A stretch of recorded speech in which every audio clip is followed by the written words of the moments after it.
Chicos, ahí les va un reto rápido. Si yo tengo una taza y también tengo un termo y a los dos les meto agua caliente, ¿cuál de los dos se enfriará más rápido? La taza, por supuesto. ¿Por qué la taza se enfría más rápido que el termo? ¿El termo tiene acaso algo diferente? ¿Cómo es que funciona? ¿Con magia o es un secreto? Pero la verdad es que no, simplemente hay física y un poco de mecánica aplicada.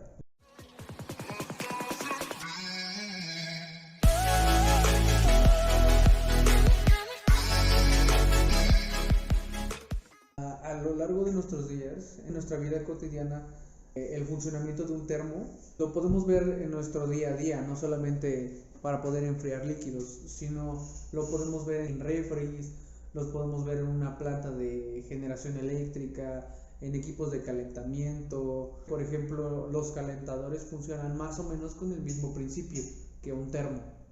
Pero aquí la pregunta es, ¿cómo es que el funcionamiento o el principio de funcionamiento de un termo es similar al de un calentador? Es bastante sencillo.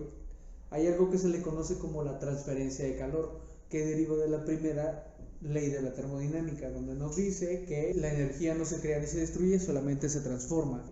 Pero, ¿cuál es la diferencia entre transferencia de calor y la primera ley de la termodinámica? La termodinámica nos dice la cantidad de energía que yo necesito para pasar de un proceso a otro. ¿Ok? Como por ejemplo, para pasar de un estado líquido a un estado gaseoso o pasar de un estado sólido a un estado líquido. ¿Cuánta energía yo necesito para pasar un cubito de hielo a ese mismo cubito de hielo a agua? Y la transferencia de calor estudia el cómo se mueve el calor a través de los objetos, por ejemplo, como objetos de cerámica, objetos de metal, objetos de madera, de plástico. Todos estos tienen una conductividad térmica, ¿no? Que la conductividad térmica simplemente lo podemos asociar como la capacidad para transmitir o pasar o conducir calor a otros objetos. Entonces, dentro de lo que es la transferencia de calor, podemos encontrar tres formas de transferencia de calor: la conducción, la convección y la radiación.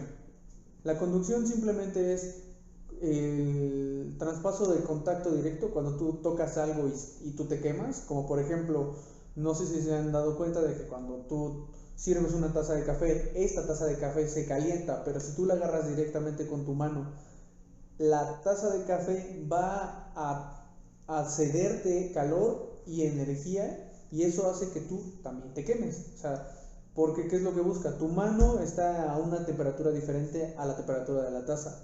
Entonces, ¿qué es lo que hace? Te está cediendo energía para poder llegar a un punto de equilibrio, a que ambas manos, a que ambas superficies de contacto tengan la misma temperatura.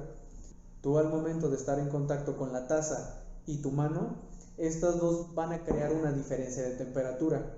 Pero no solamente vamos a tomar en cuenta lo que es la diferencia de temperatura, sino también vamos a contar lo que es el grosor de la taza, ¿ok? Y esta taza tiene un coeficiente de conductividad térmica, que es la capacidad de transmitir o traspasar calor a través de sus paredes. Y aquí es donde llega nuestro quinto hombre, uno de los pioneros magníficos, de los principales que aportó al estudio de la transferencia de calor y masa. Es un científico francés, es un tal Joseph Fourier, que nos regaló la ley de Fourier de la conductividad térmica. ¿Qué es lo que nos dice esta ecuación? Esta ecuación nos dice que la razón o la tasa de pérdida de calor va a ser igual a la conductividad térmica del material multiplicado por el área, multiplicado por una diferencia de temperatura dividido entre un espesor. ¿Qué es lo que quiere decir? Por ejemplo, nosotros vamos a tener un vidrio de un metro cuadrado, ¿no? Y este vidrio tiene un espesor de 5 centímetros.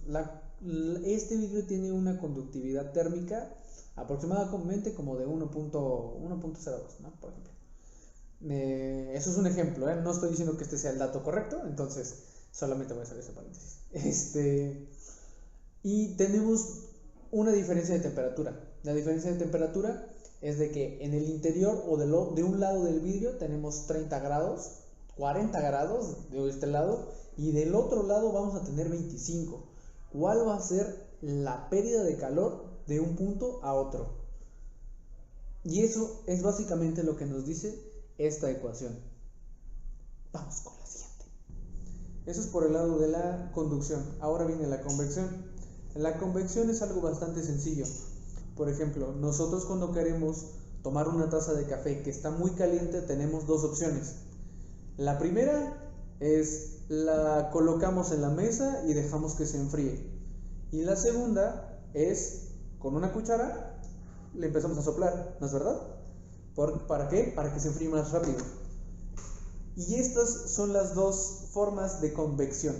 Convección natural, dejar que con el tiempo se enfríe, y convección forzada, que es nosotros aplicar un elemento externo para que así pueda enfriarse o calentarse más rápido. Pero en este caso, en el caso de la taza caliente, sería simplemente moverle con la cuchara y soplarle.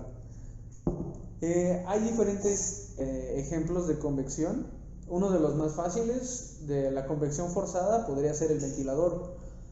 Cuando hace mucho calor y nosotros decimos queremos refrescarnos, prendemos el ventilador y en ese momento empieza un proceso de convección forzada. Entonces, ¿qué es lo que está pasando aquí? Simplemente tú empujas aire fresco, tú empujas aire para que éste se pueda disipar y así poder tener una renovación de aire más rápido. Por ejemplo, incluso ahorita, esto es convección forzada. Yo me estoy echando aire. Esto es convección forzada. ¿Por qué? Porque estoy teniendo un elemento externo, que es lo que es mi mano, para yo poder aventarme aire y poder estar más fresco. La convección natural es simplemente cuando cae la noche. Eso es un ejemplo muy claro. Ya ves que en la noche siempre enfría. Eso es un ejemplo de convección natural. Simplemente dejar que el medio se temple por sí solo. Y ahora viene la radiación. No la de Chernobyl, esa no. Es otro tipo de radiación. La radiación simplemente es un espectro electromagnético que viaja directamente del Sol en forma de fotones, y al momento de llegar a la Tierra empieza a colisionar con partículas de aire y estas se energizan y empieza a subir la temperatura de la Tierra.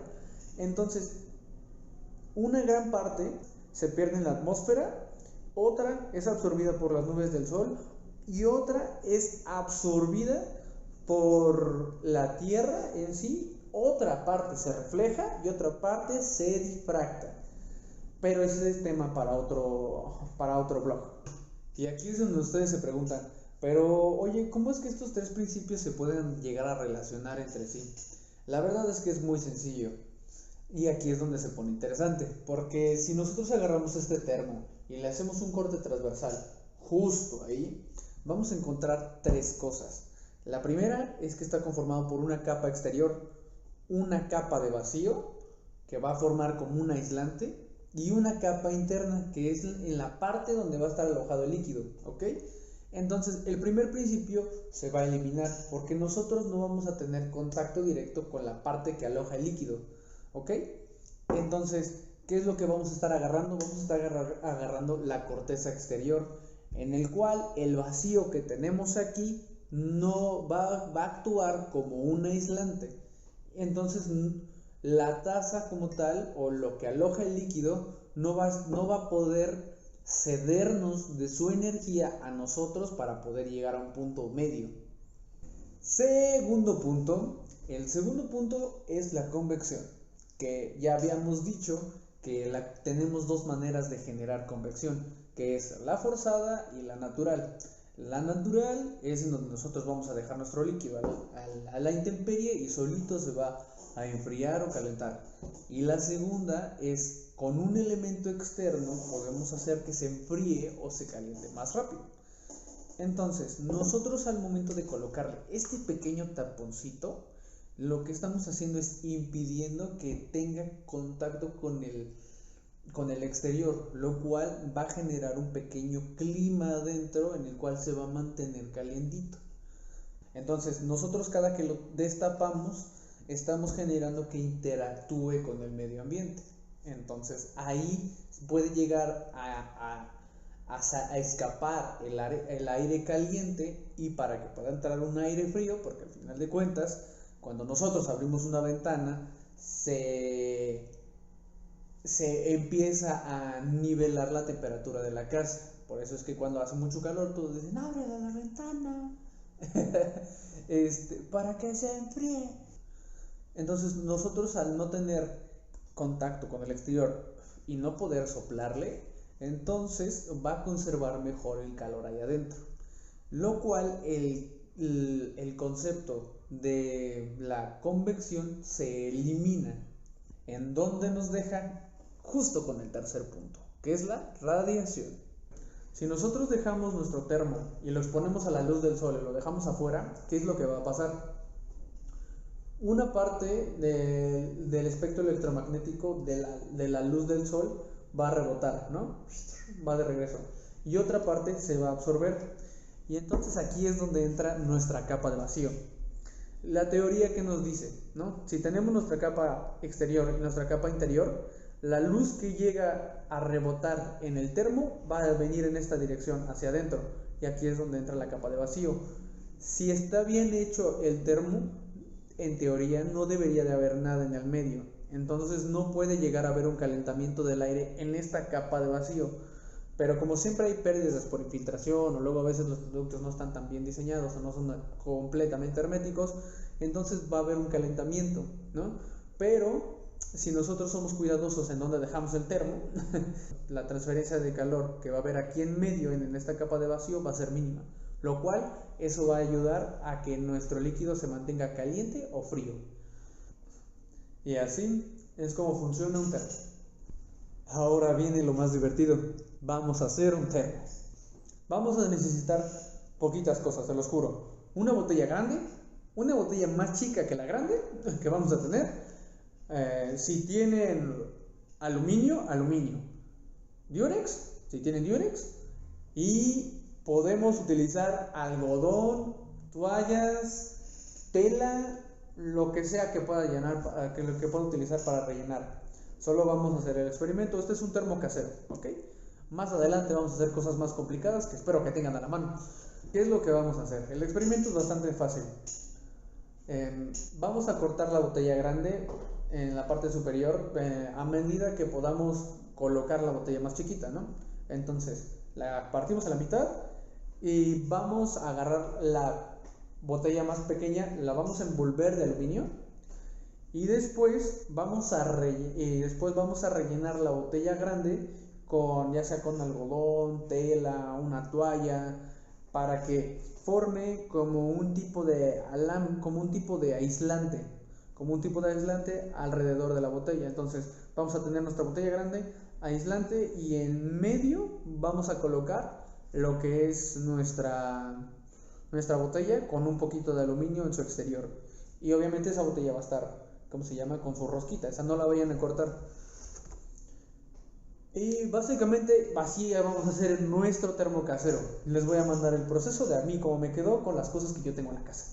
Chicos, bueno, a mí me quedó de esta manera. Digo, estas son cosas que yo tenía en la mano. Tenía solo ese par de botellas, un poquito de papel disponible y ya.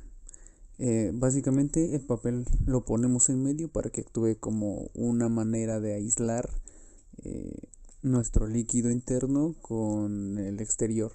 Entonces, si ustedes tienen una botella un poquito más grande y tienen algo, pueden utilizar algo para rellenar diferente, como un pedazo de tela o incluso algodón. Bueno, hemos llegado al final de este episodio. Entonces, si tienen alguna duda de cómo funcionan algunas cosas, como por ejemplo una tele, una licuadora, cómo funciona algún motor incluso, aquí hacemos lo necesario, lo desarmamos y lo armamos. No se preocupen. Bienvenidos al reino científico.